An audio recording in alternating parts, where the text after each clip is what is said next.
Hey, là je vous vois venir. Oui, mais la finance, c'est de l'économie, un peu de gestion, mais c'est pas du droit. Et vous aurez à moitié raison.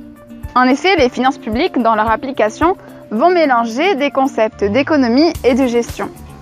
Mais il y a aussi un aspect juridique, vous verrez bien. D'abord, c'est quoi les finances publiques? Dans son sens matériel, concret, ce sont les charges et les ressources de l'État ou d'une collectivité territoriale comme une région ou une commune. Plus simplement, c'est l'argent que reçoit l'État, les ressources et ce qu'il en fait, les charges ou les dépenses. Au niveau juridique, les finances publiques, ce sont les règles qui encadrent ces ressources et ces dépenses. Comme il y a des finances publiques à différents niveaux, État, région, département, commune et j'en passe, il y a des règles spécifiques à chaque niveau. En licence, autant vous dire que les profs se focalisent sur les finances publiques de l'État. Comme les finances publiques se composent d'une part des ressources et d'autre part des dépenses, on divise généralement la matière en deux parties, le droit fiscal et le droit budgétaire. Commençons par le droit budgétaire.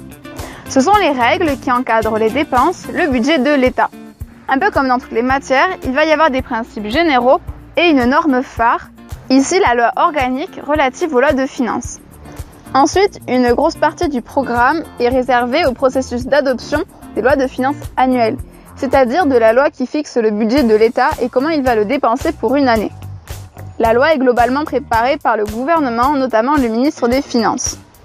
Mais elle doit ensuite être adoptée par le Parlement. Vous allez ensuite vous rendre compte que les parlementaires ne peuvent pas faire grand-chose pour mettre leur grain de sel dans cette loi.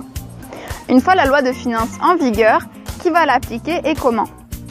C'est le job des gens qu'on appelle des ordonnateurs et des comptables publics qui vont gérer le schmilblick par le biais de procédures administratives.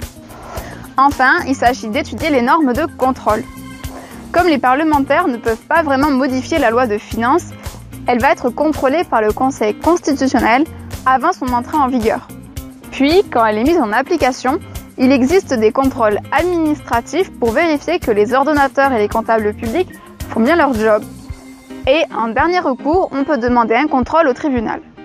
En droit budgétaire, il existe même des juridictions spéciales, la Cour des comptes et la Cour de discipline budgétaire et financière. Dernier avertissement, en fonction du prof et de votre fac, c'est une matière qui peut être enseignée d'un point de vue 100% juridique ou bien mélangée avec de la science politique. Mais l'argent de l'État, il vient d'où? Il faut alors se pencher sur le droit fiscal. Ce sont les règles qui encadrent les rentrées d'argent dans les caisses de l'État. C'est une matière assez technique avec pas mal de vocabulaire à apprendre et à comprendre. Par exemple, pour moi, une assiette, c'est ça. Mais en droit fiscal, c'est la base en euros à partir de laquelle on va calculer l'impôt à payer. En matière de normes, on a principalement le Code général des impôts et le livre des procédures fiscales. On va donc vous parler de l'impôt sur le revenu, de l'impôt sur la fortune, de la taxe sur la valeur ajoutée, de la taxe d'habitation et bien plus encore. Ça, c'est la partie théorique, on va dire. Il y a un petit paquet d'organes qui s'occupent de l'application des impôts à différents niveaux territoriaux et avec différentes missions. Évidemment, la plus connue, c'est l'administration fiscale, qui est une sorte de super administration car elle a plus de pouvoir que les autres. Enfin, quand on a le temps, on étudie la relation entre l'administration et le contribuable. L'administration va pouvoir contrôler les déclarations du contribuable. Et si le contribuable n'est pas d'accord, il existe des procédures de réclamation administrative, c'est-à-dire devant l'administration, puis juridictionnelle, c'est-à-dire devant un tribunal. Merci d'avoir regardé la vidéo. Si elle vous a plu, n'hésitez pas à mettre un pouce bleu pour améliorer la visibilité de la série. Et n'hésitez pas à me laisser vos critiques en commentaire. Sur ce, plein de bisous et soignez vos droits. L'administration va pouvoir contrôler la déclaration du contribuable. Si le contribuable n'est pas d'accord,